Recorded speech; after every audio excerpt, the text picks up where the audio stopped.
Bonjour chers motonautes et bienvenue sur le stand de Suzuki en Italie au salon EICMA où se trouve la nouveauté 2020. Vous suivez les flèches jaunes, elle est ici avec nous, c'est la V-Strom 1050.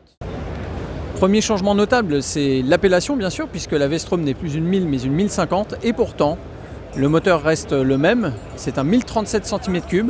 Alors il a été légèrement revu, il est plus puissant, il fait 107 chevaux. En contrepartie, il perd un petit peu de couple, un Newton-mètre en moins qu'il faut aller chercher plus haut. Mais les performances devraient être normalement sur la route légèrement en hausse.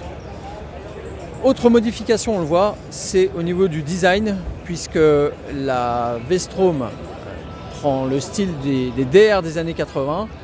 Il pique aussi clairement l'optique de la Katana qui a été lancée l'année dernière par Suzuki, et on la découvre donc sur le stand EICMA dans une version tout équipée. Alors il s'agit ici de la version XT que l'on reconnaît avec son équipement plus tout-terrain, à commencer par les jantes à rayons qui sont ici dorées. Alors ça jure un petit peu, mais MNC trouve que ça jure légèrement avec le coloris jaune de ce modèle-ci. Un coloris qui fait référence au diable jaune des motos de cross. On aurait peut-être préféré un coloris plus doré, plus associé aux jantes. Mais il en existe d'autres. Et on poursuit le tour donc de cette nouvelle V-Strom 1050 XT, où l'on découvre également un pack de valises complet, des pare Carter. Bref, tout ce qu'il faut pour partir à l'aventure, sur route comme sur sentier. Même si on le voit, la monte de pneus d'origine est plutôt routière.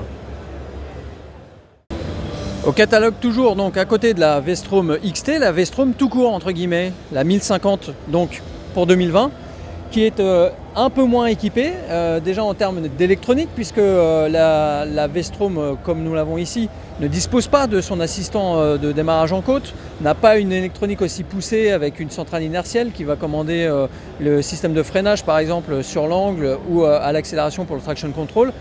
La V-Strom 1050, elle se contente du minimum, mais c'est déjà beaucoup. On le voit en termes d'équipement également de partie cycle, qu'elle choisit des jantes à bâton de type un peu plus routier.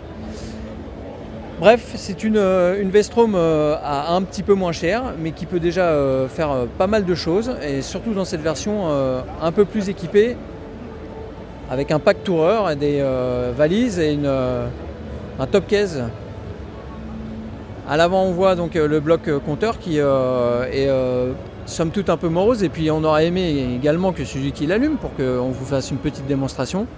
C'est pas grave, on fera sans.